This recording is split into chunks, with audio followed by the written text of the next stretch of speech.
Welcome to the Regular People Podcast. I'm Wade Allen. I'll be the host of this podcast. And the reason this podcast exists is because I wanted to make a podcast where I could learn from other people and talk about other people's ideas and the things that they are most passionate and most knowledgeable about. Except, unlike many other podcasts, I don't have access to famous people and experts in fields of academics, so I couldn't name it the Famous People Podcast. I'll be talking to regular people about their regular lives. The point of this podcast isn't necessarily to, reach a wide audience and have tons of listeners. That's not quite the expectation. The expectation is more that I can learn new things and I can have good conversations with people about things that they care about, and maybe they can learn new things too, and we can discuss things, and I might as well record it. So I hope you enjoy listening. The first guest that I'll have onto the show is Ariel Vaccaro. She is a education grad student, and I've known her for about 2 years now. So, introducing Ariel. Hello, everyone. I am so thrilled to be here. So, before we talk about anything in specific, I guess I'd just like to ask you, what have you been up to for the past 5 years in your life? Oh, sure. The past 5 years, I guess looking back 5 years ago, I was exiting a career in journalism, a very short career, and leaving Wisconsin to begin 2 years of AmeriCorps service. And I did that for 2 years, loved it, loved California, and I really enjoyed the work I did working with elementary readers in the Bay Area, so like Oakland, San Francisco area, and wanted to do more of it, but with older kids, and came back to good old Wisconsin to pursue the curriculum and instruction graduate degree I'm working on now, and get certified to teach English at the high school and middle school level. So I've been doing that and student teaching here in Milwaukee with Milwaukee's public school system, MPS. And holy cow, I got my eyes were really opened to some of the wild stuff that goes on in the public school system. Yeah, I can imagine.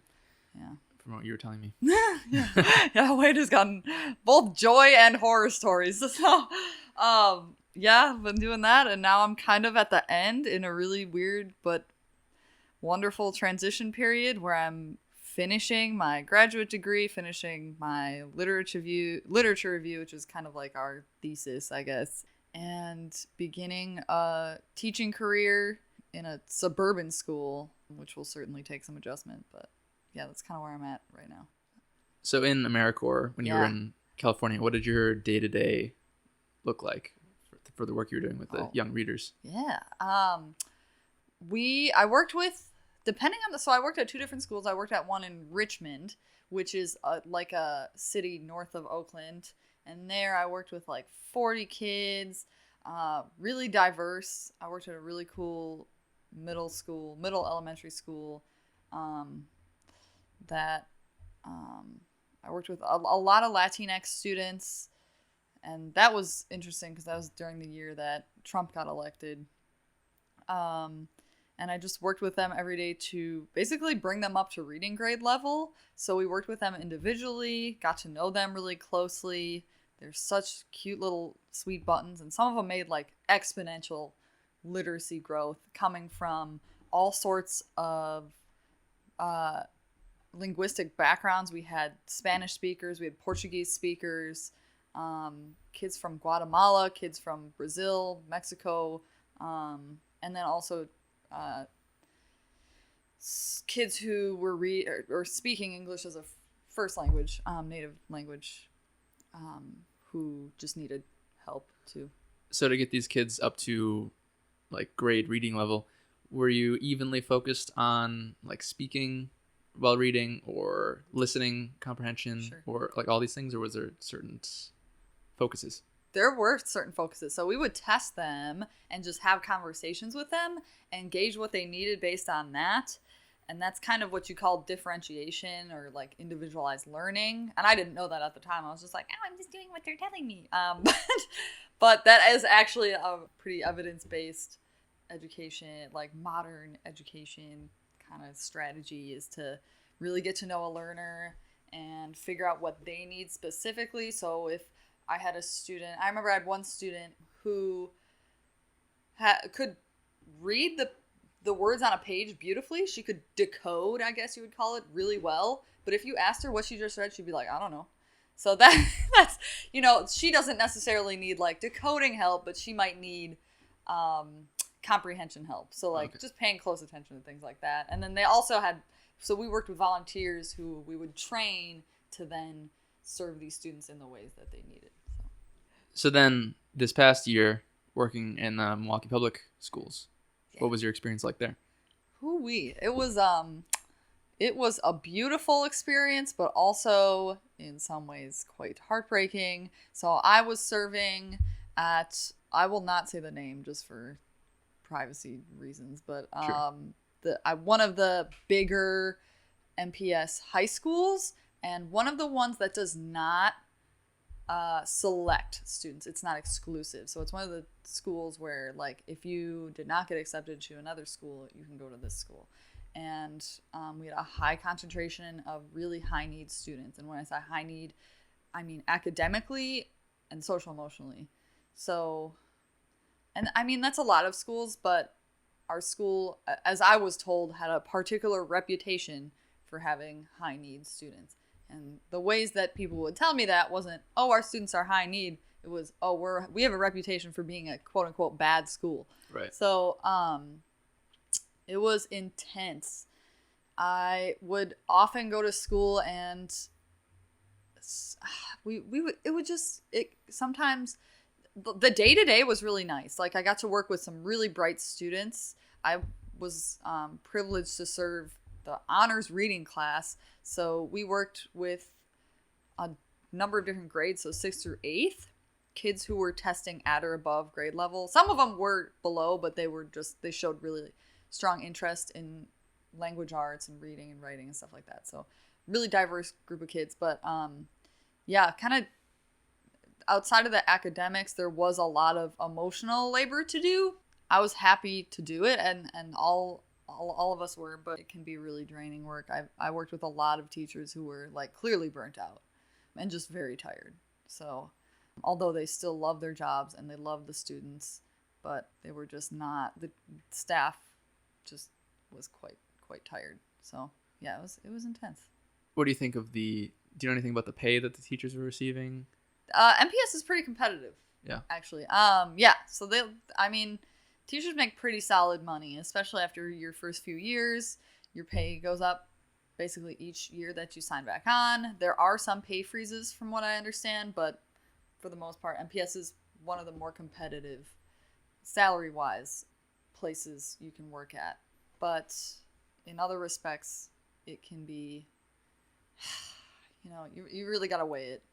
How about the school itself? Do you think Yeah. the school was like underfunded at all? Oh yeah, absolutely. I have a whole beef about vegan beef about the way that MPS handles, and it's not just them, like schools in New York do this too, handle like magnet schools. And when I mentioned like, oh, the school I worked at wasn't like exclusive, I don't think that should be a thing. I feel like within a public school system, kids should just go where they'd be a good fit, not like, oh, so the way MPS does it, as I understand, is in 8th grade they test you, and then they also look at they test you academically, and then they look at your truancy rates or your absences, and then they also look at your suspension rates, and they say, based on this, like, let's say, Wade, you scored really high on your academic test, your absences were very low, and you never got suspended. Great, you get to go to the finest school in the system. But if, let's say, you scored low, or you have a lot of suspensions because maybe your family was going through any number of things, and were dealing with, in 7th grade, you dealt with a lot of mental health issues, so you lashed out and got suspended several times. Or maybe your parents didn't have a car, so sometimes you couldn't get to school. And in the winter, you didn't want to walk the 2 miles to get to campus in middle school. So you have a lot of absences. You get to go to you don't get into that nice school. You have to go to this other school where there's a high concentration of kids like you who are in similar situations. Does the Milwaukee public school system have the same rules? I'll explain what these rules are. Yeah. Same rules that I had for bus transportation. Because when I went to Oh. school, which was in Waukesha, Yeah. Wisconsin, I think it was that if you live within 2 miles of the school, Mhm. you don't get bus service. Yep. So is it the same way there? Oh yeah, we So had then kids. Yeah, if you sorry, live go ahead. 1.9 miles away from the school and it's winter and it's snowing and your parents don't have a car, then you're Yep. kind of Yep. screwed. Yep. And we had kids like that who we knew. We even had one in my class who we knew on snowy days he just wouldn't be there because it would be far too cold for him to walk, and you don't all the time know what access students have to like winter clothing. Right. We had kids walking in like thin jackets, and sometimes middle schoolers are like, I don't want to wear this jacket, it looks dumb. Yeah. Like, so that was often the case, but like either way, 2 miles is too far. So this school that you worked at, was it Yeah. in like urban area where like Mhm. there's lots of houses close together? Because it seems to me that the 2 mile rule doesn't really make sense in that environment. It makes sense if Yeah. they're like rural and everybody lives far away from each other anyway. Yeah. But if it's in the middle of a city, I don't understand why that rule Yeah, is still. it was there. it wasn't super dense. Like, I mean, I wouldn't compare it to like, well, actually, it's slightly less dense than like River West where we are now, but still very much the city. Like, if Yeah. I told you exactly where it was, you'd be like, okay, yeah, that's urban for sure. It's like it's a lot of families. So the yards are a little bigger. Things are slightly more spaced out, but definitely not like rural to any, Yeah. or even suburban y. Your first semester working in the Milwaukee public school system, you were like a student aide. You worked with another teacher in the same classroom? Yeah. So basically, I was fulfilling my student teaching requirement, Right. but as an intern, which is I'm really lucky to have gotten that role. Because basically, I mean, most student teachers, they're doing their work for free. Oh. Like, you're showing up, however many hours a week, and just working in the classroom for free or observing a teacher. And of course, you're going to be helping out and stuff like that. So I was really lucky to be able to do my whole year paid. That's nice. Yeah. So that was really helpful. Otherwise, I don't know how I would have afforded. What my were your education. hours like in this? Was it the same hours as the teachers? Yeah. So I was in there 8 a.m. to 4 p.m. basically. Is that the same generally for people who are unpaid students? No, teachers? so they do get a little leeway their first semester. So my student teaching experience was the same across the year because I was at the same school with the same Right. teacher, and my interning expectations were different because I was getting paid. But the standard student teaching experience is 1 semester observing. Right. So you're just doing it like 15 hours a week. Oh, okay. So you have time to work, at a job that pays you money so you can pay your rent and stuff. And then the second semester, you're doing full time. But again, that's for free unless you have an internship. So your second semester was the same format as the first? You said? Mhm. Oh, okay. Yep, For same. some reason, I had it in my mind that the second semester, like you were like alone or something. Well, so it was kind of a gradual release of responsibility. My title stayed the same Gotcha. throughout, just like student teaching intern. But yeah, I did take on more responsibility throughout the year. I think I started officially, like, I took over the English class in like mid to late September, and then just took on more responsibility throughout that. I ended up teaching with a math intervention at one point, which was not great because I mean, you know me, Wade. I'm always like, oh my god, what is help me add up. Why did they This- have you do that then? I don't know. Eventually they stopped. I think just out of necessity. Yeah, they didn't have Um, anybody else to teach math? Uh, for that short amount of time? I feel like my co-op was like, oh no, yeah, this is. I feel like she thought it was like a normal thing for a student teacher to teach across subjects, because Yeah. in middle school sometimes you are expected to Okay. like teach social studies and science and math, but that was different than my program. Like, I Gotcha. in no way am trained to teach math, but I sure tried. So your program is specifically reading in English? English, yep. Okay. They call it like English language arts. Oh, okay. So then, because I guess I've always wondered this, if you get a degree in teaching, Mm-hmm. is there like specialization that you have to get, or is it like I am getting a degree in teaching, so now I can just go to like an elementary school and teach whatever? Oh no, always a Always specialization. Yep. Yeah, actually, you don't necessarily. I didn't go the traditional route, so I don't know what like you would do if you're an undergrad and you're like, hey, I want to be a teacher. I don't know what. I think you get a degree in the field that you want to teach. Okay. That's my understanding. And then you additionally get a teaching degree? And then you get a teaching certification. Oh, okay. So that's when you take all your methods classes, like this is how you teach math or how you teach English, and that's a 2-year program, the one that I just went through. So. Okay. Well, so then to be a teacher, you would get a 4-year degree in a certain subject and then a 2-year degree in a teaching certificate. A post-baccalaureate degree, basically. Okay. Yeah, it's kind of, honestly, like, I don't think I would have done that because it doesn't, just having a post-bac is not, like, yeah, great, it's like, it looks good if you're a teacher, but, like, if you ever want to leave that field, it's not like having a master's degree or having a PhD or something. It's just, it only applies to that field. So I'm always intrigued by my friends they got their bachelor's degree like 4 years ago, and they're like, oh, I'm just going to get a post-bac. Yeah. I'm like, just get the graduate degree. Just do the whole thing. I don't know. That's me. Yeah. I was thinking about that earlier today, how at the age I am now, I could be in graduate school if I would have decided to actually go to college at the time most people do. Yeah, but you'd be, I don't know. I would not beat yourself up about that because I got my 4-year degree in something that I ended up not even really, like, I'm glad I did, but. What did you get it in? Journalism. Oh, okay. Right. Was it just journalism and media studies, JAMs? Yes, the same one as Adrian, yep. Yeah, I know a few JAMsers. Yes, JAMs. Yeah, it was a really good program. But yeah, I wouldn't compare yourself to the norm. Right. Because those people are in incredible debt like myself. Yeah, that's true. I've so far for the past semester and the next 2 managed to not have to pay anything for school. That's great. So I chose the cheapest school I could and then also getting financial aid. Yeah, see, I was too much of a dingus at, 18, 19 to do that. I was like, I just want to go to college and have a college experience. And here I am at 27 with many thousands of dollars. Yeah. On my... I was having a conversation with my brother a few days ago, and we were talking about how our parents really kind of like disincentivized us to go to college. Wow, that's interesting. Which is weird. It is weird. Like, my mom just offered no help or advice at all about whether we should go, what we should go for, where we should go, and all that. She's just like, I don't know, you figure it out. My dad was like, nope, you're going. Wow. Yeah. I think now my mom has gone to college. Oh, I mean, she has. Yeah, she's a nurse now. She's a nurse. Oh, heck yeah.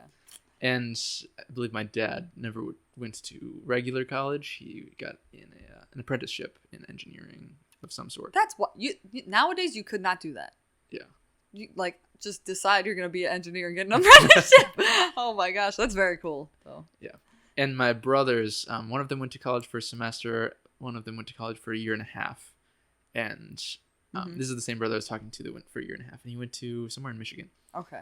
And I think there was some misunderstanding with my dad where he thought that, like, my dad was going to pay for it. My dad thought he was going to pay for it. Oh, no. So then after a year and a half, he's like, wait, you're not paying for this? Oh, no. So then he dropped out.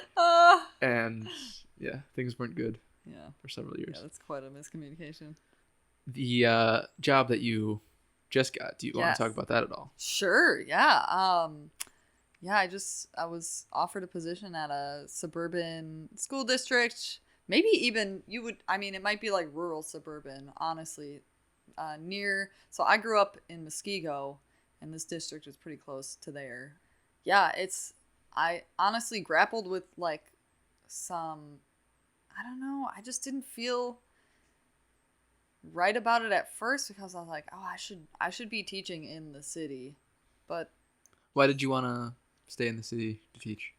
Just for students who needed it more? Or? Well, it's just what I'm used to. I've never worked in rural areas? In a rural or suburban school. I've always worked in urban schools.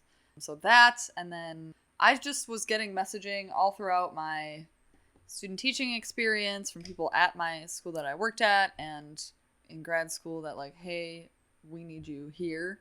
But just kind of seeing what my teachers went through that I worked with at during my student teaching experience, just seeing what they went through with just in the day to day, and then just as MPS employees, I was like, if I do this, I might get burnt out within the first year. Yeah. So I just really had to think about what the most sustainable approach would be. And I kind of settled on, I think I just need to start somewhere where I know I'll have like a healthy workplace where not so much of my job is classroom management. I can actually become an expert in lesson planning and the workshop method and all these things that I really didn't necessarily get a super great chance to do because my student teaching experience was so classroom management heavy. Oh, okay. So I just want to make sure that I do have the opportunity to learn those things before I'm an established, I'd hate to be 5 years into my career and say, wow, I'm very tired, and also I don't feel like I really know quite what I'm doing. I did have a teacher once say, like, that I worked with at the school, say something to the extent of, yeah, I don't know if I really know how to teach. And I kind of asked them to clarify, and they said, I've just done so much classroom management. I think I'm a really good classroom manager, but I don't know that I really know how to teach. And that was just kind of heartbreaking to hear. So is classroom management more about like being a figure of authority and getting people to obey, or is it getting them to cooperate with each other, like, or getting them to open up to you? Like, what does it actually entail? It really depends on the teacher, quite honestly. Oh, okay. So I've seen people use the authoritarian approach. Yeah. And it works for them. My cooperating teacher didn't necessarily do that, but she did some version of that. She had a lot of respect in the school community, so she could kind of leverage that to be kind of a authoritarian. I wouldn't say that. She was very like motherly and kind to her students, but she could lean on kind of that respect that she had from the whole community to kind of just say, hey, no, this is what's happening and you're doing it because I told you to. So that works for some people. I've seen other people take the more diplomatic approach, I guess, and kind of just try to have conversations with students that build rapport and just make students want to listen to you. Yeah. What kind of method do you think works best for students? Like how do you, in your experience, do you think a teacher like best gets their students to want to learn or to actually like pay attention? Because I don't know, for instance, someone like me, if I have a more authoritarian teacher, I don't really respond well to that. Oh yeah, you're like, fuck that. I do respond to like charismatic teachers who seem to enjoy what they're doing. Mm-hmm. Then I just kind of automatically respect them and want to partake in their class because they're just teaching me what they love rather than teaching like me and trying to make me fall in line. Yeah. Do you have any idea what you think works best for students? I think most students are like you, where they respond to teachers who express compassion for them and feel like they're on their side. And that's the approach I tried to take this past year. And my co-op definitely did that as well. But I try to just empathize with students before I judge them or tell them what to do. I'd rather just reason with them to the point where they understand where I'm coming from. And just coming in with energy and a sense of humor, honestly, I think really helps. And I think that, I do think that's I think that's the most effective way for most kids. Yeah. And I saw that kind of allow a certain amount of vulnerability in our English class, which is really important to having productive like discussions, is students feeling like their voice matters. And if you have an authoritarian teacher, there's not really much room for that kind of vulnerability. So I don't know. I think compassion first as a classroom management approach is the most effective in the long term. But it takes a lot of work to get there. Like you literally have to show students immediately that you're invested in them as people, and then leveraging the relationship you have with them, then you can classroom manage. Right. If that makes sense. No, I think it does. Although I guess on the other hand of that, with a compassionate approach, I feel like that's maybe more easily lends toward students like the few disruptive students who possibly are disruptive, I Mm-hmm. don't know, because of like tumultuous Oh, yeah. home lives Yeah. that Never take forget. advantage of that like perceived, I don't know, weakness in a Oh, teacher. yeah. Oh, And because absolutely. you're a nice teacher, they're gonna Mm-hmm. be dicks during class. Oh, absolutely. Do you did you learn anything I don't know, maybe in school or maybe Yeah. from personal experience of how best to deal with students like that? Oh, yeah. That's when you selectively break out your I'm the teacher, shut your lips voice. And so I had one of those students, and he actually pulled me aside. Oh, it was so funny, like the weird like evolution of classroom management I went through. In the beginning, I was like way too nice, and then I just went all the way over to like being, strict, like just calling kids out for like Yeah. every little thing instead of just like just being normal and only calling out the things that mattered. And kids noticed every time. And in my too nice phase, one of those students that absolutely takes advantage of those kind of teachers pulled me aside and was like, Miss V, you're really nice, and I just want to let you know that like nice teachers don't last that long here. I was like, oh, thanks. What do I want to call him? Steve. His name was not Steve. I was like, that's I appreciate you telling me that. He's like, yeah, so like maybe you should just like be less nice. I was like, That's interesting that a Yeah. student would actually try to tell oh you. yeah, and eventually I did and it's funny because that feedback he gave me, I used to then change my behavior directly towards him, because there were several times that he was throwing stuff, and eventually he got expelled. He was dealing with all sorts of stuff. It was quite sad. He was my pal, but I eventually had to just be really direct with him, and that's kind of, I think, like where like you can be compassionate while being direct, Yeah. but students should know that you're serious and you're holding them accountable. Yeah. And having like clear consequences really helps. Those weren't exactly built in to the experience in our classes.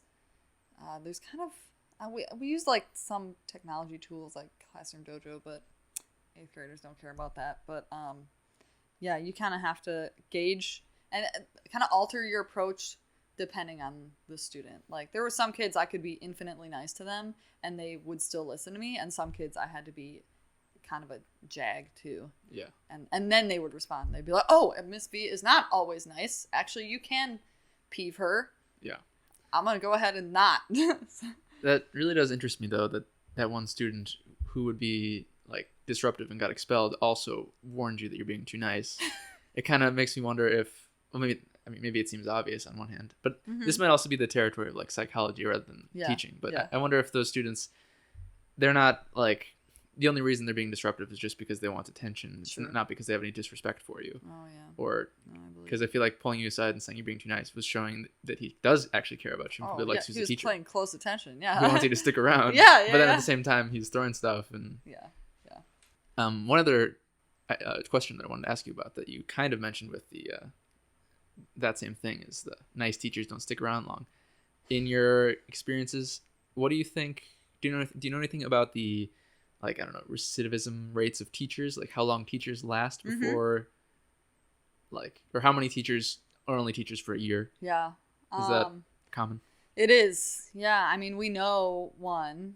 Our friend Aaron, he taught for a year, and Yeah. that was enough for him. And I certainly don't blame him. Hopefully, I'll have him on this podcast. Yes. Yeah. He is a gem. But yeah, quite a few, honestly, and that's kind of why I decided to start looking outside of the city, and then maybe eventually move back, but or begin working back here again sometime. But it's turnover in urban schools across the country is just high. Yeah. And that's Higher in urban schools than in rural than schools? in suburban. Yeah. Oh yeah. The guy who hired me at the school I will be working at was like, "Oh yeah, our turnover is very low. I haven't hired someone in 3 years." Meanwhile, you look at like any like urban districts employment website, they constantly have openings. So yeah, it's quite high. And I think you didn't ask this, but I'll just tell you anyway. I think part of that is that very exhausting classroom management piece that I mentioned, and just kind of working with students that are very high need for any number of reasons. It gets very tiring. I was actually talking to, I volunteered for a day with a nonprofit around here that just helps kids, adolescent kids, learn how to grow their own food. And my volunteer manager that day was a teacher who works in MPS, and he described something that he and his friends use called rational detachment, which is like, and you can just hear, yeah, I know. It just sounds, not great, and it is kind of what it sounds like. So just getting to a point, and I again, this is kind of, I've seen this kind of phenomena happen with the teachers that I've worked with, or they're just like, you control what you can control, but you don't desperately or futilely try to control what you can't. So, but I feel like some teachers who can do that, they will stay. Teachers who can't will end up leaving, and unfortunately that's a lot of people. Yeah. I feel like that's probably good advice for any situation. Mm-hmm. Although I suppose that same thing kind of leads, in my view, leads towards people becoming conservative as they age, because they have to learn to harden themselves, and then that just, they kind of forget how to undo that. Yeah. And then they're just forever hardened. Yeah, jaded. Yeah. Do you think, have you seen any examples of that happening? Like teachers who have been around longer are, I don't know, different in like how they teach than teachers who are newer? Oh, yes. Is there anything to be said there? Yeah. I can only speak from my experience. I did not work with many fresh teachers, but I did, just as a graduate student and a pre-service teacher, know a lot of other people who are in my position who are young, excited to start teaching. They're very hopeful. And they're really, we all seem very naive when standing next to these like 10-year plus teachers who still see incredible purpose in their job, but are just tired. Yeah. So, yeah. And I have some friends who are, it's going to be their first year, and they're going into some pretty tough schools. And it'll be interesting to kind of see what their kind of evolution or relationship to teaching is after a year or two. So I feel like it must be hard to be a teacher for your whole life and then still love what you do and not grow to be like hateful of students. Yeah. I once dated a girl whose mom was a teacher in the middle school I went to. Oh, yeah. And she seemed very bitter towards anybody under the age of 17. Mm-hmm. And like it seemed like that wasn't a thing she could turn off when she wasn't in school. Oh, she was just kind of permanently like that. But that's quite sad. Yeah. That probably doesn't happen to everybody.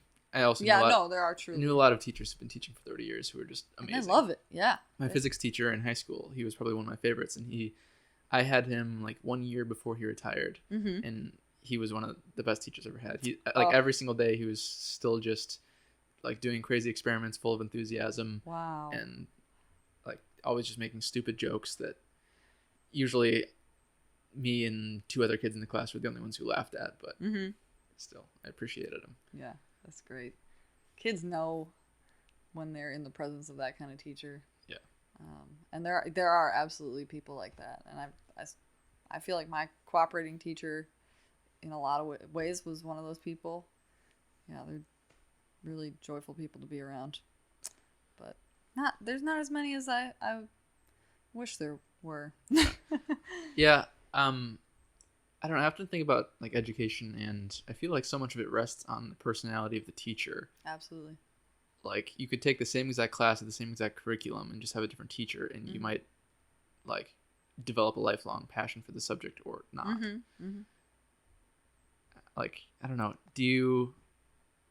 How many of the teachers that you've worked with do you think like are good teachers? If you don't mind answering that question. I mean, I genuinely think all the people, I mean, I worked with a really experienced group of teachers that had all been teaching for like decades. Oh, okay. So I feel like they were all amazing. I've heard horror stories though Yeah. about other teachers who like preside over like classes of many like high schoolers who need like individual literacy help, but they're just getting like I don't know. I've just being as vague as possible. I've heard about teachers who don't meet the individual needs of their students and also seem completely uninterested in them to begin with. So kind of like we're gonna just listen to this audiobook and then you're gonna fill out this worksheet full of comprehension questions. Like no one's learning from that, and the person who's dishing that out does not give two hecks. So do you think there's any certain age range of students that's like the most difficult to teach or the most rewarding to teach? Yeah, it depends on so much. So I think depending on the environment, and it really depends on the person's temperament too. So I'm not someone who could work with elementary schoolers. I think for me personally, they would be the hardest group of kids for me to. Why do you think that is? Because you kind of talk to them like this all the time, guys. How are you? I can't. I like having kids that I can be straight with and make jokes to, and they'll get them. And elementary schoolers are not there, and they're very sensitive in ways that I am not there for. But middle schoolers are like where it's at. They're funny. They like to be silly. With the exception of sixth graders, they're pretty normal and they understand social conventions. But yeah, that's probably, and eighth graders in particular, the group I'll be working with and the group I worked with this past year, they are at a stage where they're kind of positioning themselves in their communities. They're getting to know their own values and deciding what makes sense to them. And they're also taking in perspectives from other people in a meaningful way. Yeah. And they'll continue to do that in high school, but it's cool to kind of like see someone doing that for the first time in their life. And I feel like in eighth grade, when you're like 13, 14, you're doing a lot of that. So would you say then like middle school is like when you actually start to become your own person? Yeah, absolutely. Yeah. That reminds me, I think it was 2004 Yeah. when I was in fourth grade. Yeah. And Bush was rerunning for office versus Kerry. Yeah. And I feel like partially ashamed, but also partially like I was just like turned off at that point. Yeah. But I remember being in my fourth grade class, and there was this girl who we were in a political debate. She was arguing. Oh my God. She was arguing in favor. We were getting in political debates in fourth grade. She was arguing with me in favor of Kerry, and I was arguing in favor of Bush, strictly because my parents were in favor of Bush. I'm sure, yeah. And just like spitting out anything I heard at home. Yeah. With no actual thought of my own going on there. Yeah. So I guess I could agree with that. That's probably in elementary school I wasn't my own person, at least. Yeah.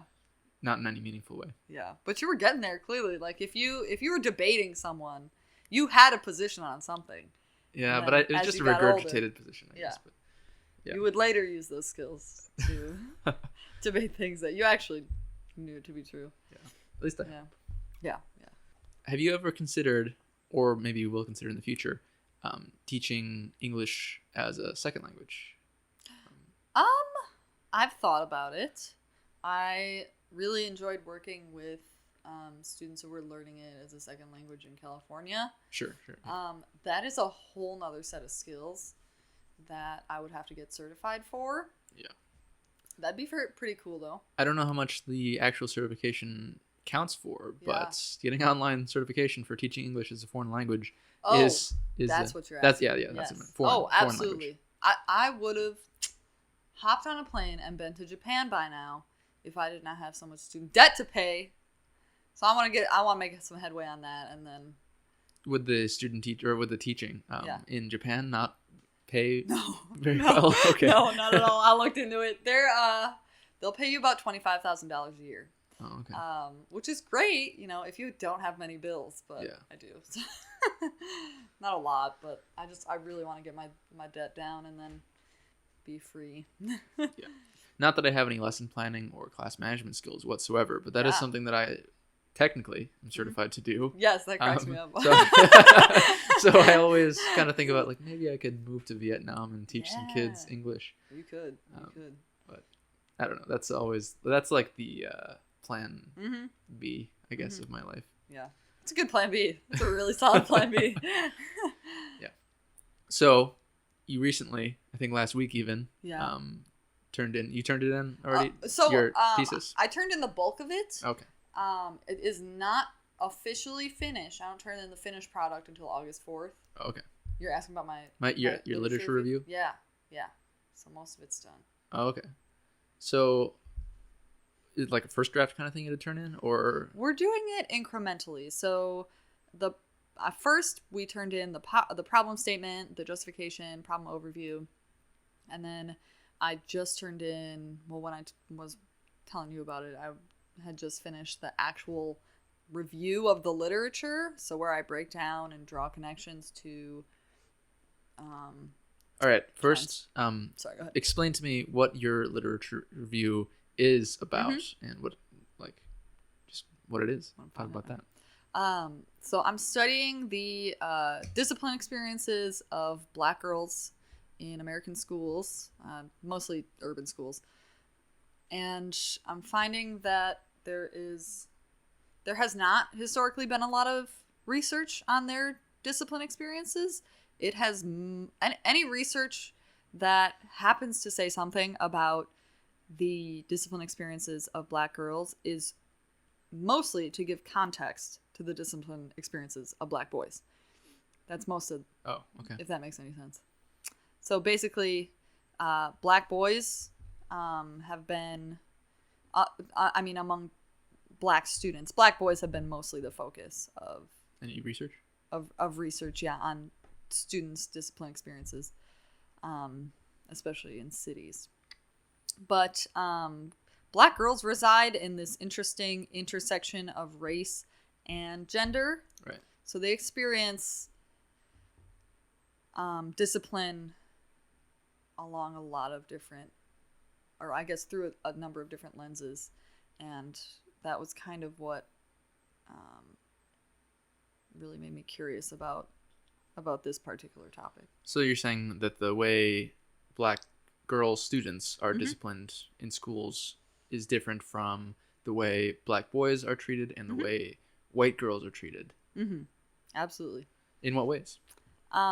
So what I found, at least with regard to, if we're talking about just Black students, Black girls are suspended, expelled, or just referred to the office just about as often as, and in some cases more often than, Black boys. They are significantly punished more harshly than white girls and Latinx girls with exclusionary discipline. So for the same things? For different things, actually. Okay. So what I've been finding is that Black girls are more often punished for offenses that require a subjective judgment. So that includes things mostly like disobedience and defiance. So things that an adult would have to look at, read with their own eyes, and then give a judgment to. And of course, their judgment has biases, filters, all sorts of stuff. Could you give an example of something that would not require that subjective lens? Yeah. So white girls are actually more, as an example, more often punished for things like bringing alcohol to school or bringing marijuana to school, stuff like that. Okay, so it can be measured in quantity, right? Exactly. It needs physical evidence. Yes. Whereas the things that Black girls are punished for are a little more ambiguous.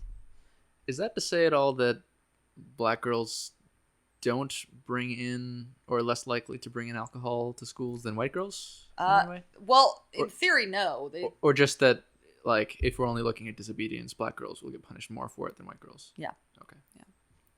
That makes sense. Yeah, I think it does. So what are the punishments frequently? It depends, but the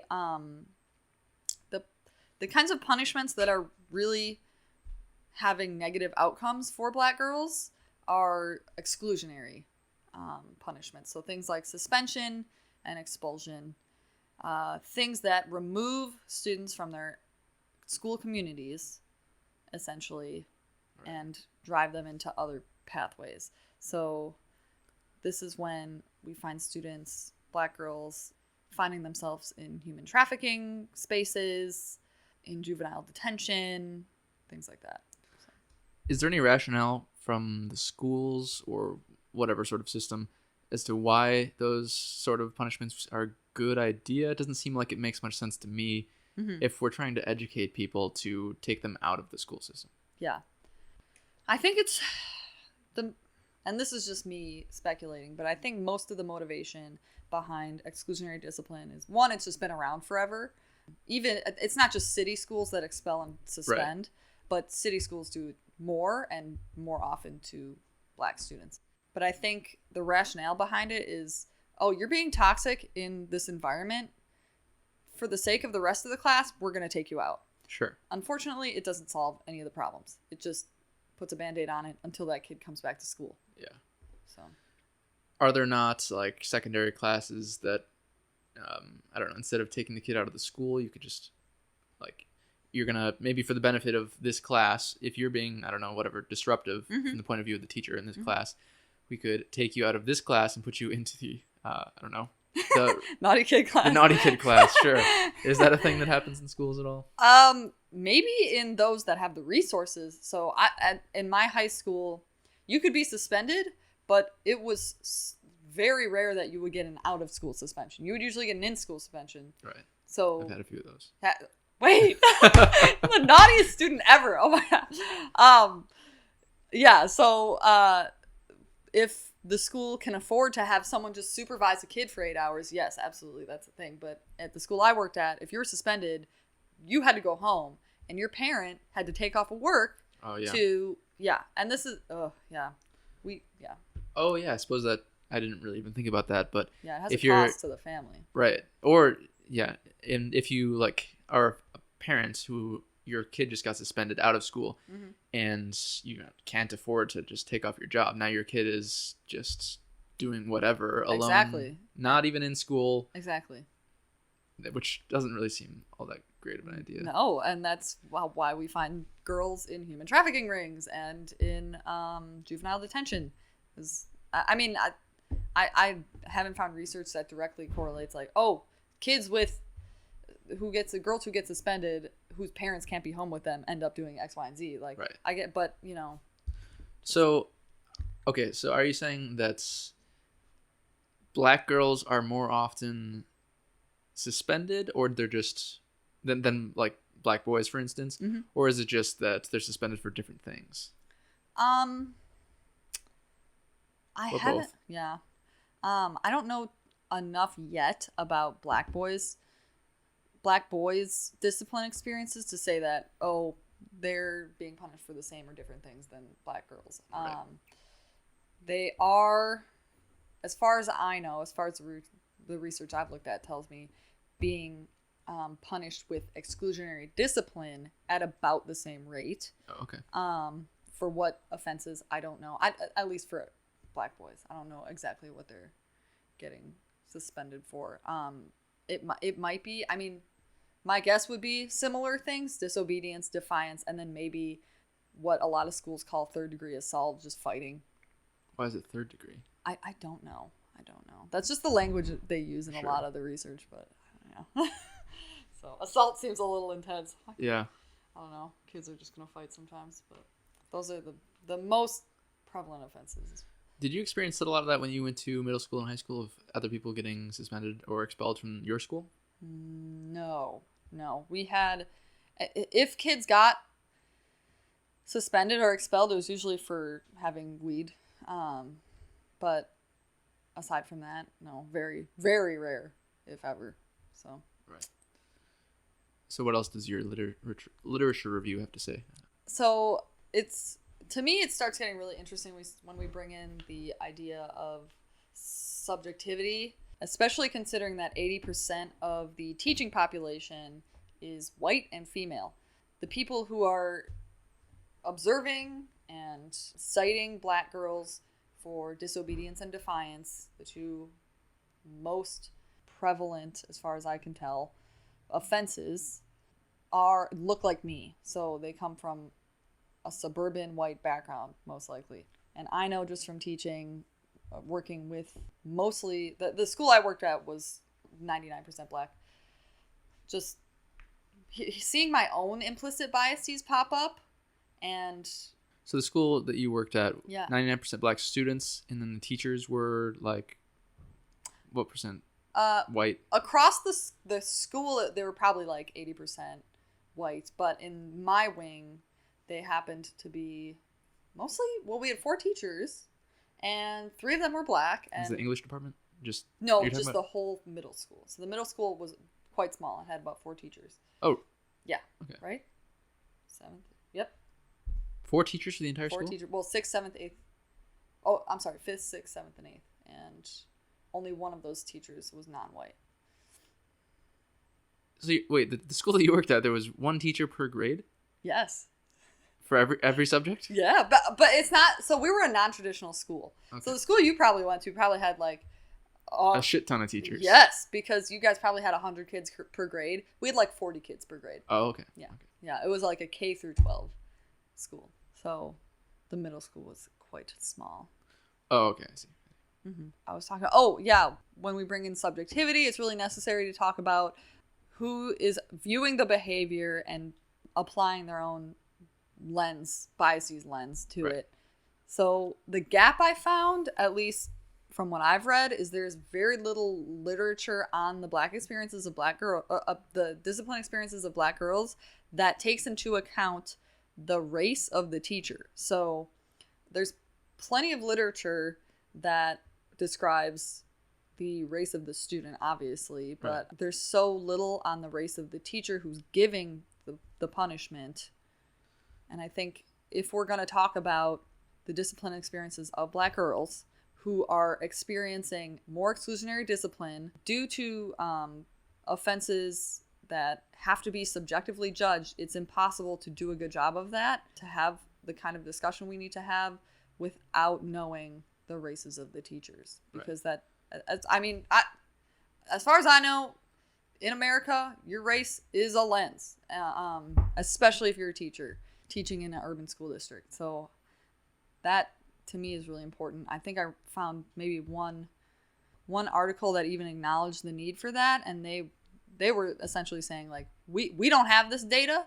Yeah. We don't have data on teachers' races who are working with black girls, but someone should do that. It was like a limitation. But. That was one of the things I was going to ask next. So there's no information to be found about the difference in like discipline measures that are given to black girls when it's from either a white teacher or a black teacher. There's no, you can't tell, like, from what I've read, which is like 30 some articles, no. Because I imagine there would be a difference there, but just the fact that nobody's looked at it. Yeah, but it is really hard. I mean, because so much of the research is qualitative, it's really hard to just, or if it is quantitative, it's from these massive databases that record the race of the student but not the teacher. I don't know if it's for privacy reasons or what, or if teachers aren't required to give up that information in surveys. Or could these teachers not be found in other databases, like yearbooks or? They can't, but or their names even, so that you could then look them up and find out. Like that would be incredibly time consuming. Yeah, that would. If you're looking at tens of thousands of teachers, yeah. Hopefully someone will sit through that. Yeah, but most of the quantitative studies that I've looked at they come from this. Researchers are essentially pulling data from this massive survey of kindergarten. It's like the early childhood longitudinal study or something, where it's a bunch of survey data and then also demographic data on students across the country who were in kindergarten in like 2005. So you see that even not even with regard to my topic specifically, educational researchers use it all the time, but it's limited. It doesn't have everything, and it does not have as far as I know, the races of the teachers who gave information about their students. Is there any by any school, I guess, or as a system, is there any measures taken to kind of decrease the subjectivity involved? For instance, if like a teacher has a problem with a student because they're being disobedient or whatnot, is it only up to the teacher? Is it, do they write a report or whatever and then show that to multiple other sources who then decide with the teacher? Yeah. Or is it like some standard involved in like deciding how to actually punish these things or how to discipline them?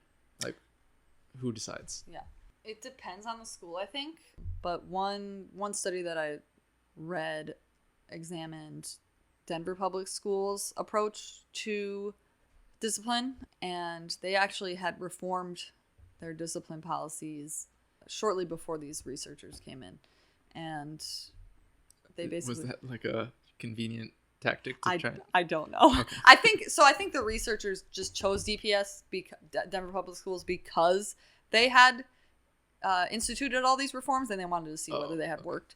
So they DPS basically tried to find ways around exclusionary discipline. So how do we keep students here while addressing their behavioral issues?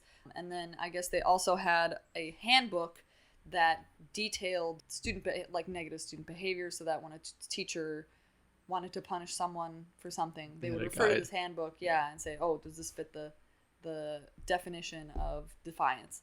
But these researchers looked at those definitions, and there's a lot of room for personal perspective to kind of influence the integrity of these definitions of those behaviors. So it was just a lot of not necessarily ambiguous language, but words that could be construed depending on the eyes who are looking at them. So you said they were trying to get around using exclusionary disciplines. What did they do instead?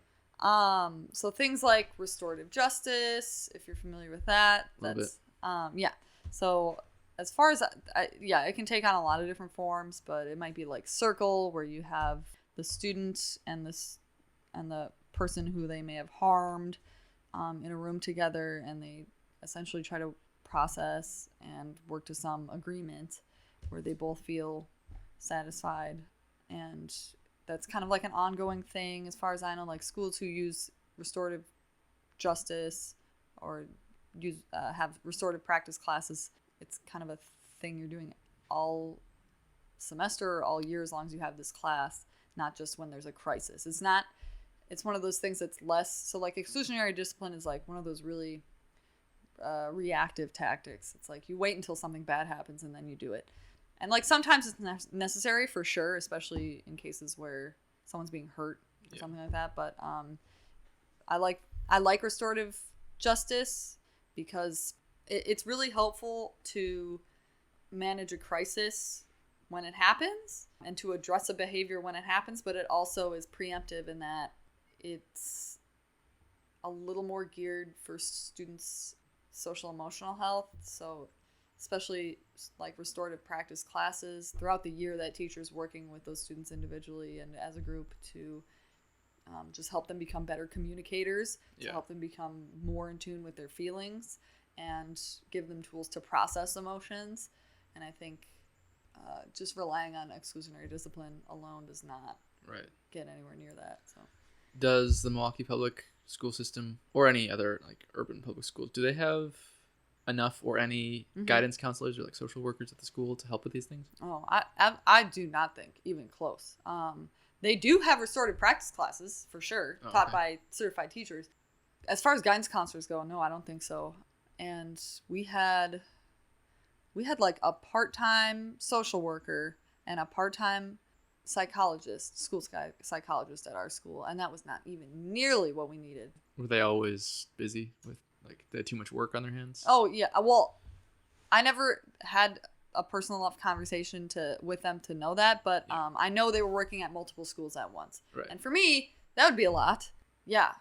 So no, I don't think so. And I know thankfully MPS just this past spring election, they won a referendum.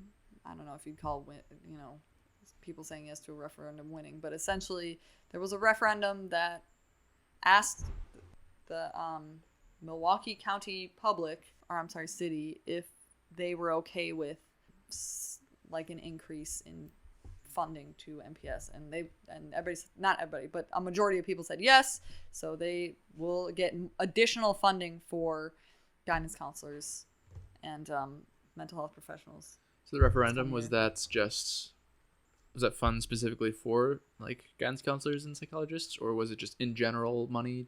I think it was in general, but part of that, a Yeah. significant part of that, was for mental health professionals. Oh, okay. So that was actually one of the questions I wanted to ask you is, yeah, I guess what effect do you think that getting more money to underfunded schools would have? Or like if there's any research on it, what does it have? Like, does it decrease truancy rates? Does it increase graduation rates? Does it increase like grades or people's like lifelong interest in academics at all? What effect on the students does giving more money to the school have?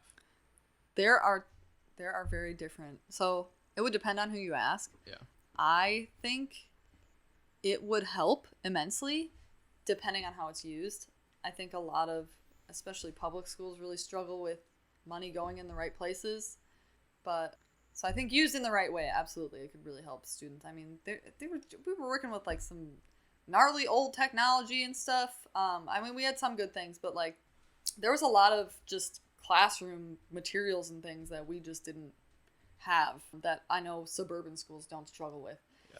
And then especially with like mental health professionals, and we had a part-time nurse when we, for sure, I know we should have had a full-time one. So things like that would just help with the quality of life at school immensely. But just giving the money to the district does not necessarily guarantee that that's going to happen. Sure. And that's, I think, where people like the proponents of the charter school system, they're like, hey, we're sending kids to college with half the money that, not necessarily half, but like significantly less money than, MPS or Chicago Public Schools or whatever is getting. It's not a money thing. It's a strategizing thing, or it's a mindset thing. Yeah. So charter schools generally, they are working with less money, but the mindset is so completely different in a charter school. How do you feel about charter schools? Do you think we should have more of them? Do you think? What are your thoughts? Of course, I'm really I'm a huge proponent of public schools, but I think a lot of the ideas from the charter school system could be implemented in public schools. So some of the, I'm not an expert on charter, but I did work in one in California, and just some of the like more obvious differences were like sense of community. The teachers tend to be younger, but there's a lot of consistency in the mindset of those teachers, whereas my experiences at places like MPS, you might feel like you're working kind of on an island and you're doing your own thing, whereas in a charter, everything like from like the mission to your day-to-day is very consistent with the ethos of the whole school. It feels a little more like you're maybe working for a nonprofit that has like a very specific mission statement, and you're kind of living that day to day. Students might have uniforms, and some people say, hey,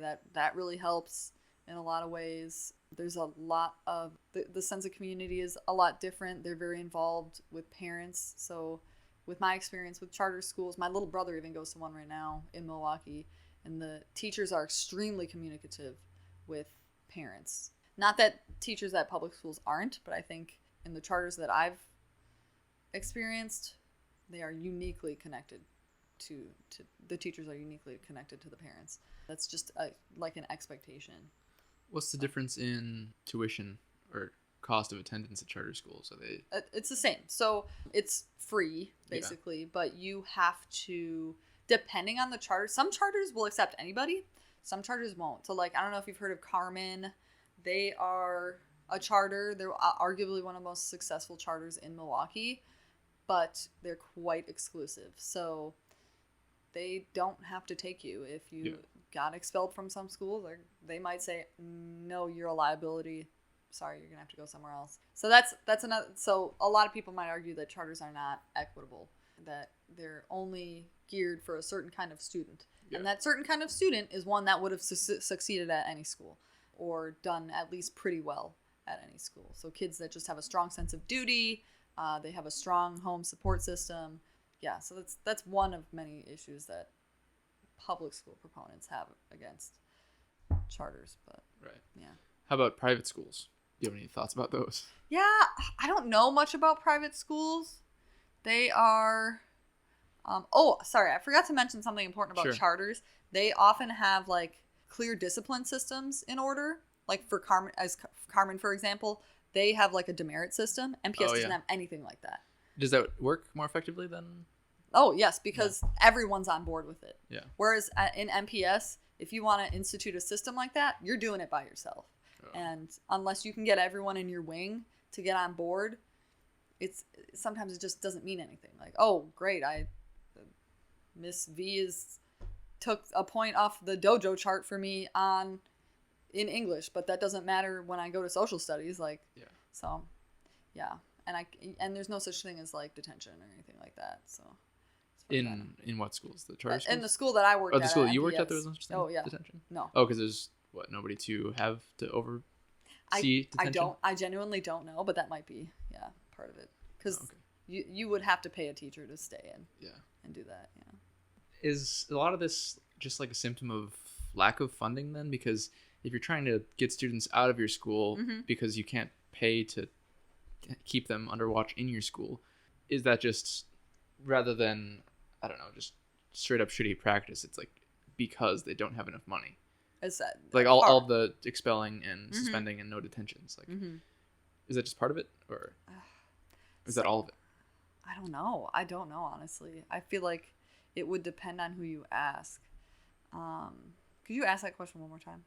Like, is the lack of like having enough resources or money, is that like the entire reason why they choose not to have detentions, or they choose to suspend people out of school and take them out of the school because now like they don't have to worry about paying someone to watch them for anything that student may need?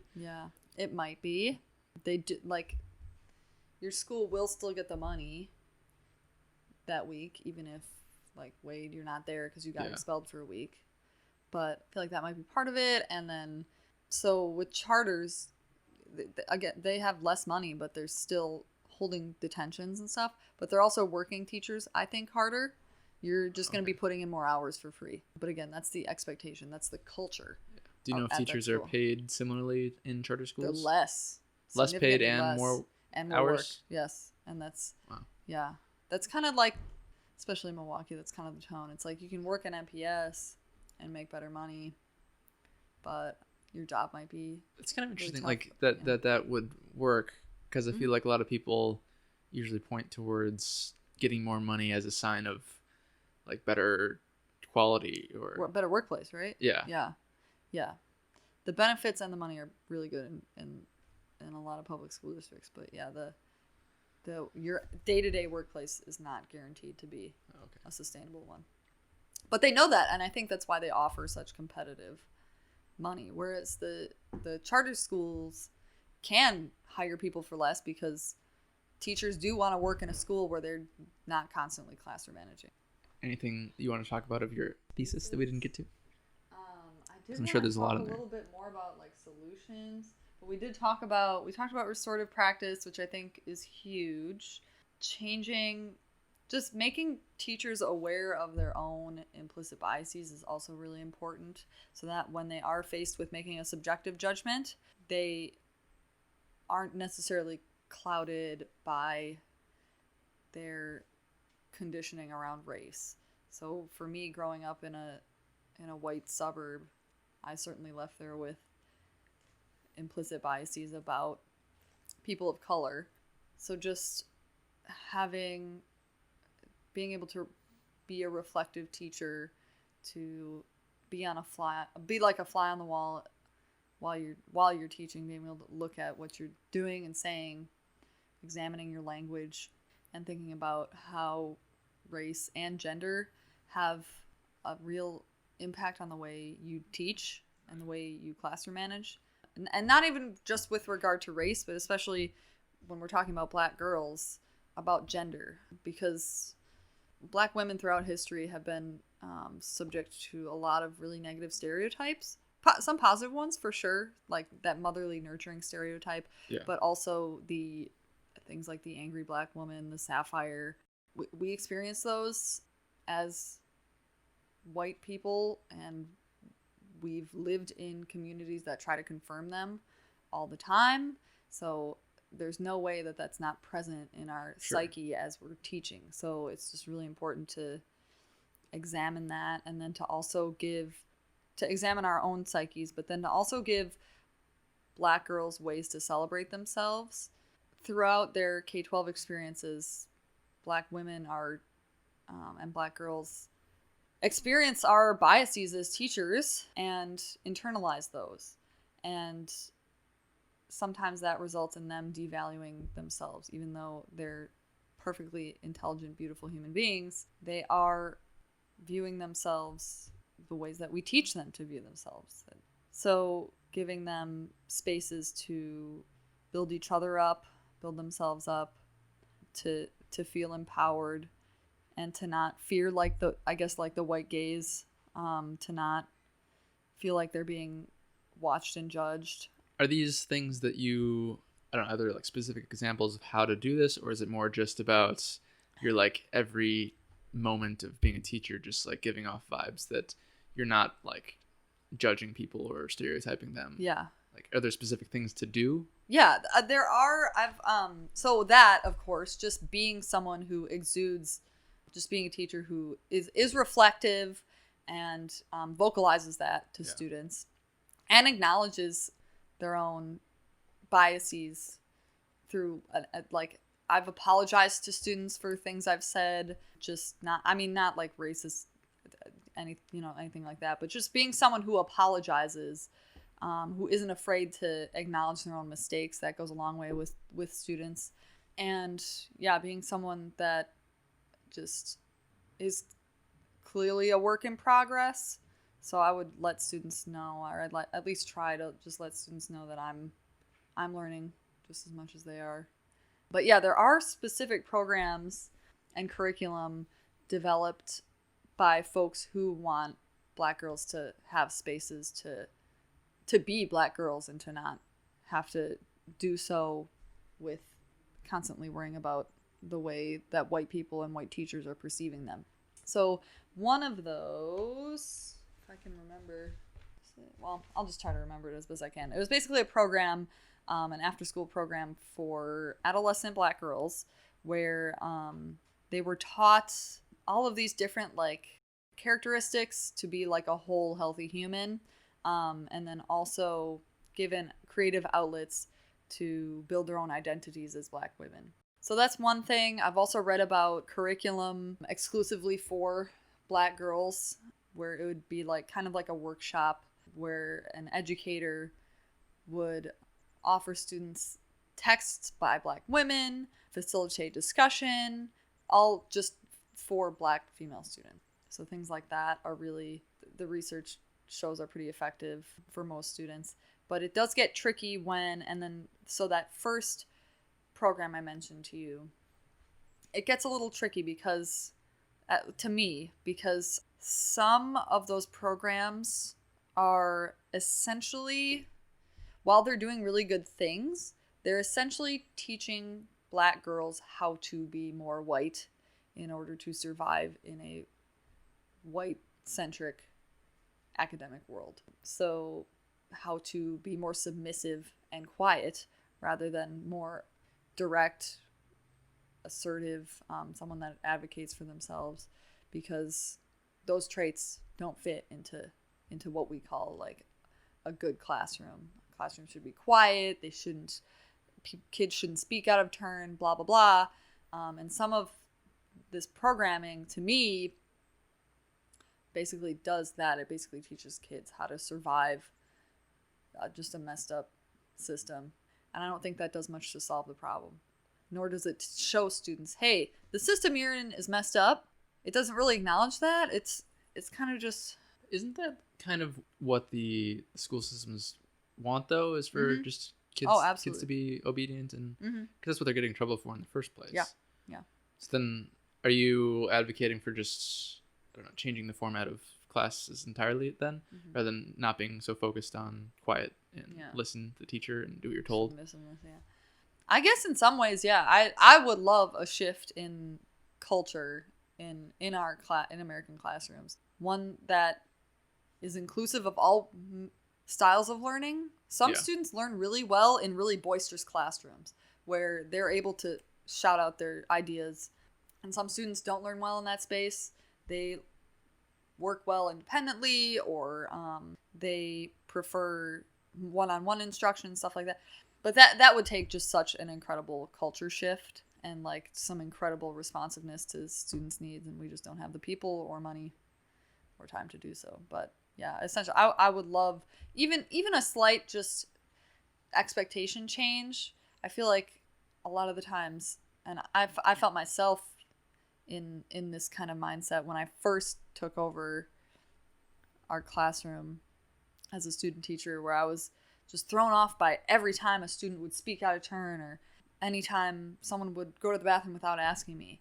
And that was me applying my I was like the dutiful student who didn't do anything naughty all through high school, my K through 12 experience. But that's not all students. Yeah. And classrooms don't need to run that way to be successful. You can have a little more looseness and flexibility and still have a successful classroom where students do well. And in fact, they're probably going to take more ownership of their learning if they feel that the spaces and the classroom culture is reflective of their own values and their own learning styles. So I feel like sometimes we get really stuck on students need to be obedient. This classroom needs to be quiet when I want it to be, and everything needs to go to plan. And honestly, that doesn't guarantee really positive outcomes for students. And to me, it doesn't facilitate them either, having such rigidity in education. I don't know. That's my thing. Yeah. Earlier, you were mentioning how the school that you worked at was like they would take in students who couldn't get into other schools for various reasons. Do you think there's a problem with exclusive schools that, like, this school will only take you if you have these grades, or if you haven't done these infractions, or like they only take specific students? Do you think that's something that needs to be avoided or should be avoided more? Like, do you think more schools should be just open to all students? I think we should, if we're really going to make schools exclusive, the things that make them exclusive shouldn't be like coded on race and class. Because things like truancy, stuff like, when you're in 8th grade, it's not your fault if you're truant. You're a kid. So to me, I don't know. If we're going to make it so that certain schools are exclusive, I feel like it should not be based on your scores or any number of just random data points. It should be based on your interests and your learning styles and your needs. So if I'm a student who really enjoys art, and I happen to really respond to certain instructional strategies or certain environments. Let's say I'm a student who likes art, but then also really enjoys large classrooms.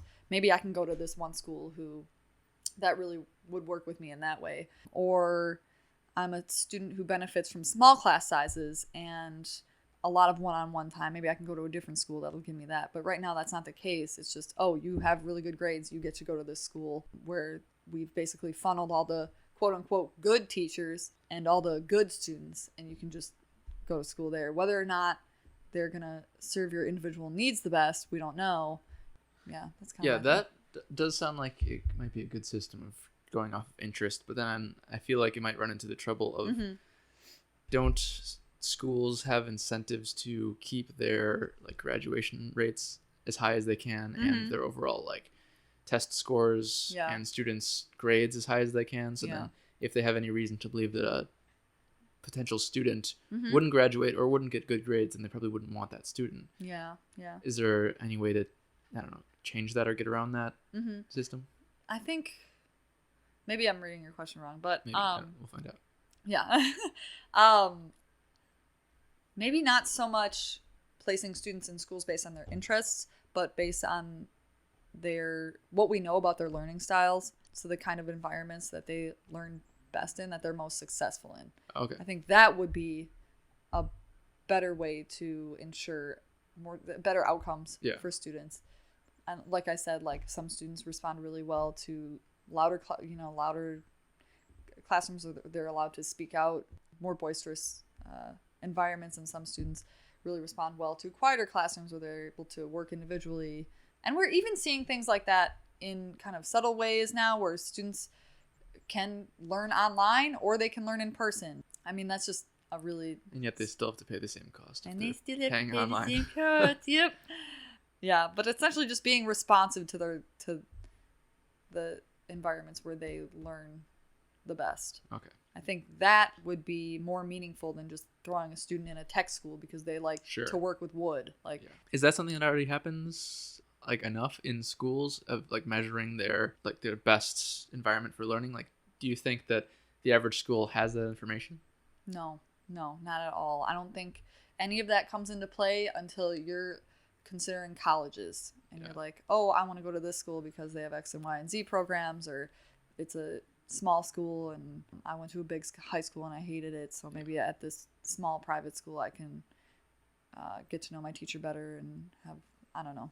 Yeah, that's kind of... I also wonder how much in flux that kind of thing is when you're a kid or a teenager. That's true. Yeah. One year if you prefer being taught this way, the next year you don't. If you're in a school that teaches this way, now you got to transfer schools or something. I suppose there's really no easy answer though. Yeah. I do have one question for you that I just thought of. What do you think the role of self-education is in like education in general? Do you think it's something that should be kind of like seen as obligatory? Because obviously people can succeed very well by just self-education, but I wonder how much of that is like on the student. Yeah, that's actually I feel like the trend, like the direction we're going lately. So I don't know have you heard of the workshop method Not at really. all? Okay, so can you explain what that is? Yeah, it's like the newly accepted like English language arts teaching method. It's only for English? Well, it works.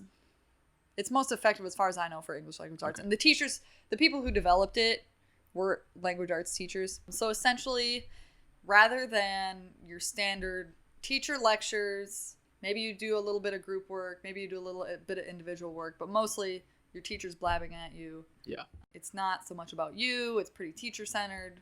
That's pretty much the standard, or has been the standard. That was my high school and middle school education. But with the workshop method, you're essentially shrinking that teacher blabbing time to about 10 to 15 minutes.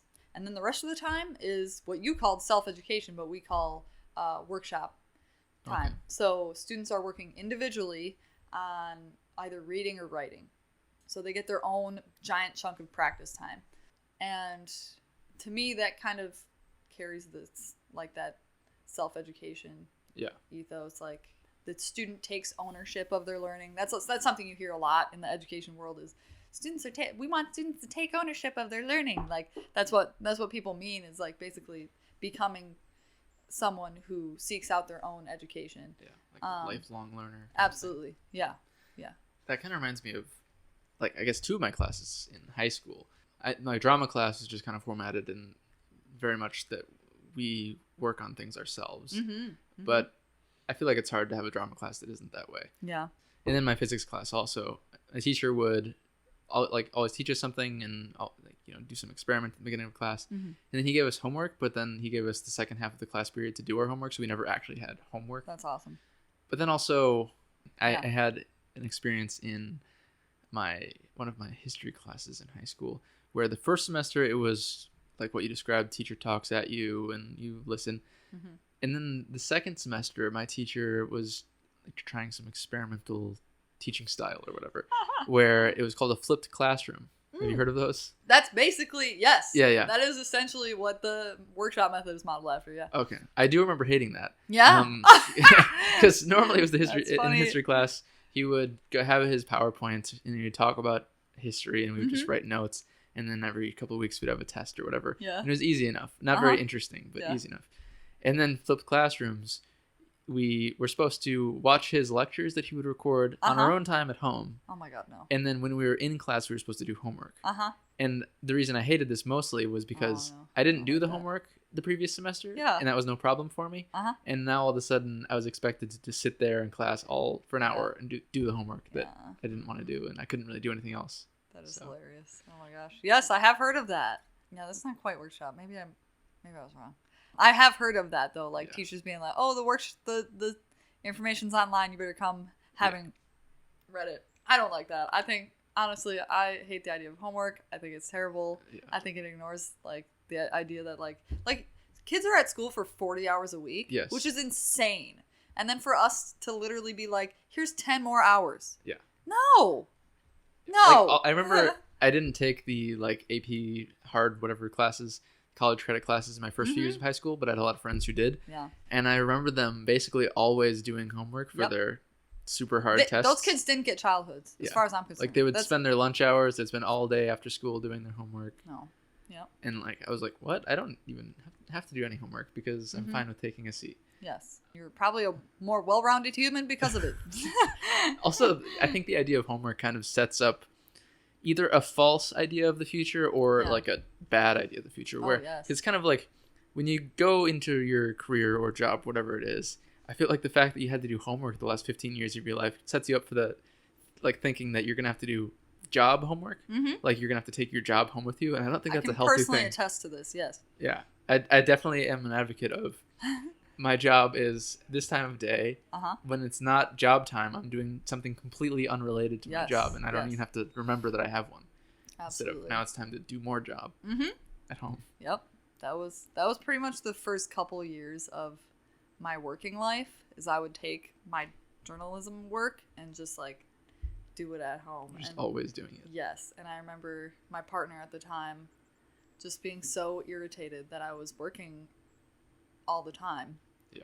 And I was like, no, this is the expectation. Like this is what I have to do. And he was like, that's not sustainable. But I'd taken lots of AP classes in high school and all of my friends were like super overachievers. So it was not, I almost shuddered, and I still do. Like, I have not shaken this off at the idea of having free time. Oh, yeah. And having like hobbies.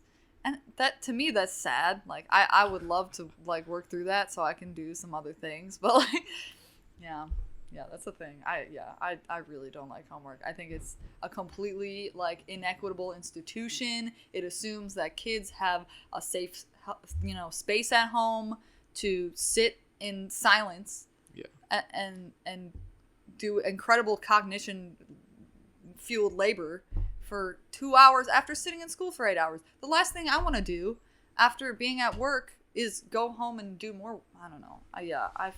It also kind of assumes that you don't have a job. Yeah. Especially like in college. Oh, like yes. my last semester, it's like, I'm sure a lot of the people also had jobs, which makes it even more ridiculous, the amount of homework that the teachers were expecting us to do. So like what I found out in my psychology class was that I didn't have to actually read the textbook. I could just like take the test and then just kind of scan the textbook for the information I needed when answering the questions, which was kind of a rip-off education-wise. Like, no, truly. Like, I don't even need to learn. Yeah. And then my economics class, my teacher was completely unreasonable. He would assign like 6 chapters of the textbook at a time, and that's... Economics is drier than a fucking bag of Not flour. only is it dry, but it was like several hours. There's like a good 150 pages of a textbook having to read within a week, every week. This is a thick textbook. But. Yeah, so like I want to ask those teachers, what the hell do you do with your free time that you think I can read 150? Sorry. No. The last 2 years I've been getting assignments like that, and then I finally asked one of my professors, I was like, hey, like, I can't read this much, right? Like, I'm working, I'm doing my internship, and they're like, yeah, we're just hoping you read some of it. I was like, what's wrong with you? They're not actually expecting you to complete it all, No, but they're making so many students think that they are. Yes, and that just creates incredible stress, and then it just like you did, it just makes students who know how to work around, you literally have to go through mental frickin' hoops to try to figure out how to do this assignment without doing this inhumane amount of labor. Yeah. Eradicate homework 2020. Yeah. I think in my last year of high school, during my whole high school experience, there's lots of changes. Like changes in principles, changes in like the grading system. But my last year, they changed it to, I think homework was worth 10% of your overall grade. Okay. Which is basically like, don't need to do homework anymore. No, truly. Don't need to do homework. Although it did screw me, not completely because I still passed the class, but it kind of did screw me in math classes because my math classes, I don't think in my life I've had a math teacher who was passionate about it or like who like taught it well. Yeah, I can't even think of one either. Okay, Yeah. go ahead. I've realized after Squares. graduating from high school the past like 7 years that I actually do really like math, and like learning it from people who like are passionate about it, whether it's like I don't know, YouTubers or Khan Academy or whatever, like it can be really interesting. Oh, absolutely. But all the math teachers I had within schooling years, like it was just I was like falling asleep, I was like doodling, like I couldn't maintain focus on this because they didn't even. It seemed like they were just. They hated it. Yeah, if they hate it, why would you like it? Yeah. So in my math classes, this whole 10% homework rule kind of effectively meant that like these like 4 tests, these unit tests you would take were like your entire grade. And then for some reason, my math classes also had a rule that if you failed any one unit of a test, you fail the whole test. Oh, you have to at least get a passing grade because like they would, you learn some stuff and then you take a test, and that test covers the last like 4 weeks of what you learned. So if you fail any 1 week's content, you just fail the test. Wow. So I failed a few tests, but luckily I was able to still pass the class as a whole. But oh my gosh. I did fail 2 math classes in high school. Did you really? Earlier in freshman Your little and smart sophomore years. self? Oh no, my gosh. like my freshman year math text or notebook was just full of drawings because that's all I did in my class. Yeah. I did go to summer school, which did you actually I take it back of what I said before. Yeah. The one math teacher I've ever had that was great was my summer school math teacher. Wow. Oh. I learned more within 3 weeks than I did within 7 years. Yeah. Yeah. That's Wade, I feel like you're like a prime example of like kids who are just not a good fit for like the freaking Western idea of school. Standardized system. Because I like just talking to you, I'm like, oh my gosh, this man does so much research on his own time. He's incredibly intelligent. And then you tell me about your high school experience. I'm like, oh my God, if I were your teacher, I would have thought you were a dingus. Yeah, no, I feel like you, especially among all my friends, are like a really good example of that. I have some siblings too who are just like, I know they're incredibly intelligent, but some of their school experiences show me that they're teachers because they weren't, so eager to jump on the Western education train that their teachers basically wrote them off. So, yeah, it's a bummer. Luckily, I had a few teachers definitely that just wrote me off, but I had some that also like really liked me and could see that even though I didn't want to do the work, I don't know, still knew curious, what I was talking about. Still wanted to learn, Yeah, like my senior year English teacher was really cool. He was, I think, really fresh teacher. He was like 26 or something like that. And we had this end of year paper that was supposed to be really long for a high school paper. It was like 20 pages or something about, I think we could just choose whatever topic, but I just didn't want to do it. Yeah. And we had like a portion of that grade was on a presentation on this topic. So I chose to do the presentation and not write the paper. And ordinarily that should have failed me, but the teacher was just like, like even though you didn't write it, I feel like you don't deserve to fail this class. Maybe I did though. Yes. Yeah. We need to be more flexible. And I shouldn't say like Western education. I should say American, because I think it's us in the U.S. that are the problem. I don't know about other. No, there's definitely some really great education systems, especially like in Finland. Yeah, Oh, I believe it. Scandinavian countries. That I don't know. I'd love to have gone to one of their schools as a kid. Oh yes. And their prisons, but that's and their prisons. More so, like, are they more like rehabilitation focused? Yes. Oh, good. Like it's not about locking them up forever. It's like they get apartment suites, they get cooking classes, they get education. Good. Like, and it's just about like, let's get you back into society. Great. Rather than let's just punish you. Yeah, and then spend however much tax money on you for the next however long you're alive. Yeah. Yeah. Our system is messed up. It's just. So with the thesis, black girls getting the punishments for disobedience and whatnot. I guess it wasn't just about punishments. You said discipline. Is there any like discipline measures that aren't strictly like punishments that take place? Because if you, I don't know, are disciplining your child or your pet or whoever, you can do positive like reinforcement or negative reinforcement. My family, when I was in my sophomore year of high school, we had a fox. And my brother bought a fox, and we had it in our basement, which is a big basement. Oh my gosh, you told me this. Okay, for like 6 months. The damn fox. And we learned that foxes are not like dogs. Yeah, no dogs kidding. you can train by like squirting them in the face with water when they do things wrong, and they'll learn from that. Foxes evidently don't learn from negative consequences, Feedback, whatever. yeah. It's like you have to basically ignore the negative things they do and reinforce the positive things they do. Yeah, wow. Is there any aspect of that involved in the education system? Like, Well, sadly, not really. That's kind of up to individual teachers. And then I guess, so some of the research I've read has cited PBIS as like one of the, like a solution. And PBI, positive, it stands for Positive Behavioral Interventions and Supports, keyword positive, recognizing students routinely for positive behavior, giving them positive praise, to essentially do what you guys did with the fox, is to really highlight those positive behaviors so we get more of that. So instead of saying, just constantly telling students what not to do, they have an idea of what they should do as well, and they know they will be rewarded for it or recognized for it, which I know some people are like, oh, well, you should just know how to, they should just want to do the right thing because it's the right thing. Well, yeah, but you're a kid, and you know, you need to be shown those things. Did you employ any like rewards for behavior? Oh yeah, I used food constantly.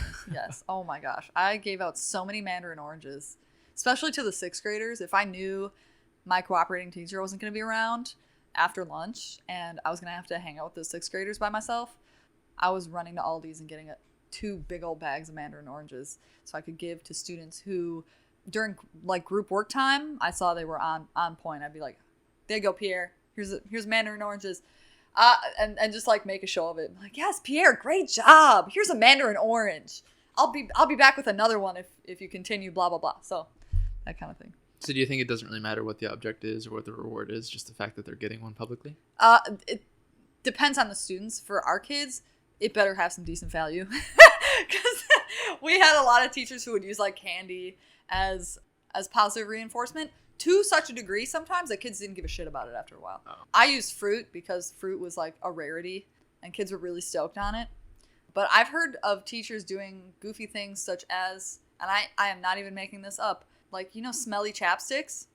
Oh, yeah. Yeah, so I've heard of elementary school teachers, like, calling out students who are doing something really well and being like, oh, you get a smelly spot, Betty. I'm going to rub this chapstick on your hand, and you just get to sniff this cherry chapstick smell on your hand for the next 15 minutes. Interesting. Yeah, just anything. Or you could even just, I've heard of teachers just letting some kid be like just like meaningless titles sometimes. Will like gets, yeah. When I was in 5th grade, I remember my teacher, I think her name was Mrs. Exner. Oh, wow. She would, I think, give out raffle tickets. Oh, yeah. And then every month she would have a raffle of like toys, candy, whatever. Yeah. That you could like bid on. Yeah. And stuff. Yeah, my co-op did that and it was really effective. We used, I think I've mentioned it a couple times, Clash Dojo, which is basically just an online recording tool where you can record students' behavior by giving them a point or taking away a point. And at the end of the week, she'd be like, oh, Jonathan, you have the most points in the class. Come pick a thing. And that worked pretty well with a certain number of students. So. Is there anything else you'd like to say about your thesis or anything? My thesis? Anything at all? Oh, yeah. Yeah, I guess just, I mentioned this already, but the idea of subjectivity impacting a student's discipline experience and then in turn their life kind of shook me. And that just, for me, got me really thinking about my implicit biases as a white female teacher. I fall into the majority of what most teachers look like, and it's on me to examine what in me could really help or harm a student. So, why do you think most teachers are white females? Is there research into this? There probably is. I haven't actually touched any of it. You know, I could make guesses. I think white... Sorry, go ahead. I was just going to wonder, is it at this point just sort of like a subconscious tradition that we have that you just, when you went to school, all of your teachers were probably white females, so then that just kind of sustained itself, and there was some original cause, like when there's like schoolhouses in the 1820s. And for whatever reason there, it just kind of carried on, or are there reasons that still like today cause Mm-hmm. white females to become teachers Yeah. over other people. Yeah. I think that for sure. It is just a traditionally white female field. And I think traditional gender roles have a part in that. Especially I think of elementary teachers. There's just a lot of women. You know? Yeah. And then in high school there's a few more men. But I think that, and then if we think of people who want to be teachers, it's people that had at least some really good experiences in school.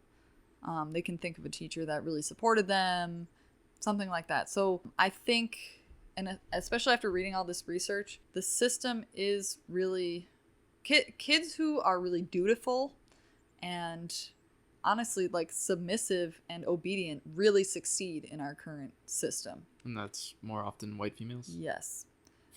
Fulfilling gender roles, sadly. Yeah. So, hopefully one day we as women will not feel obliged to be quiet and dutiful and submissive, because that's the messaging we're getting from society. We'll hopefully be able to get over that. But yeah, that is kind of, I think the current system is really built for traditional, or I guess like white-centric femininity. I myself can attest to that. I succeeded in that environment because I didn't buck the system like you did. I fell in line, and here I am pursuing a master's degree. So yeah, I think that has just our beliefs about education and the kind of kids that succeed in education are really reflected by the people who want to teach after experiencing that. There's a lot of people who go through school and they're like, I want absolutely nothing to do with that for the rest of my damn life. And those people for sure will not be teachers. And sadly, that's so many people of color and many of these black girls that are being ejected from their academic communities. Is there any sort of like 1 strike, 2 strike, 3 strike system? Like if a black girl is suspended or expelled from school, is that like kind of it? Does she frequently get second chances at other schools? Well, yeah. So, I mean, I can only speak to MPS, but if you get suspended from one or expelled from one school, you can go to another one unless you do something so horrific that the system says, no, you can't even come here. You have to go literally to a private school or something. We've had students. So part of the reason I really wanted to study this topic is because I saw one student in our 7th grade class being targeted by what I felt was being targeted by an administrator who was punishing her for such things as wearing a hood and sassing her.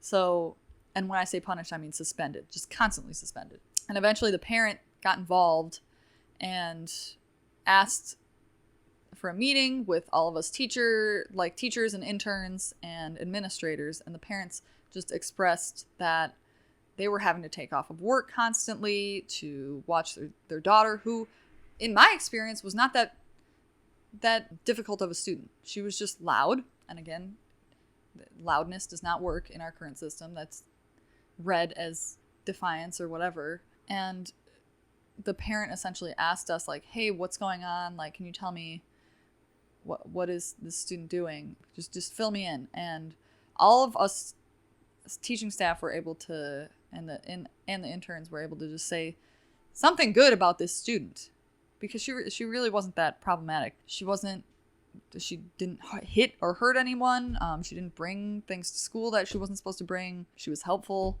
But when it got to that administrator could not say one good thing about that student. And the parent asked again, Miss blah, blah, blah, can you say at least one good thing about my student? Still couldn't do it. So that got me just thinking, what about this student who I know to not be that difficult of a student? What about her is making this administrator want to target her? And I know that's just anecdotal, but was that like a sparking moment for choosing this topic? Yeah. Oh, absolutely. That, and then I started reading a book called The Push Out by Monique Morris, where she in much more depth than I will in this literature review, explores the discipline experiences of black girls, and specifically those that drive them out of school and into the criminal justice system and stuff like that. So, yeah, which itself isn't that great. What's that? Which itself isn't that Oh, great. yes, absolutely. You had a question at the top of that, and then I went, and I'm sorry, but... Oh, no. So you did just mention Push Out. Yeah. But I was thinking, as a like tradition of this podcast, I could usually end it on recommendations by the guest. Oh, do you have sure. any? It doesn't even have to be related to this topic. Just as a thing for a listener to go seek out. Do you have any book recommendations? Yeah. That you think somebody should read? Oh, absolutely. Yeah. So Push Out, of course, is one of them. That's like if you want the nonfiction base of this like that kind of topic, and then I think it's just if you are interested in learning more about Black girls' academic experiences, not just discipline, and then just the intersection of race and gender that they exist in. 2 really good books to read would be The Bluest Eye, and that's Toni Morrison, I believe, and then The Color Purple.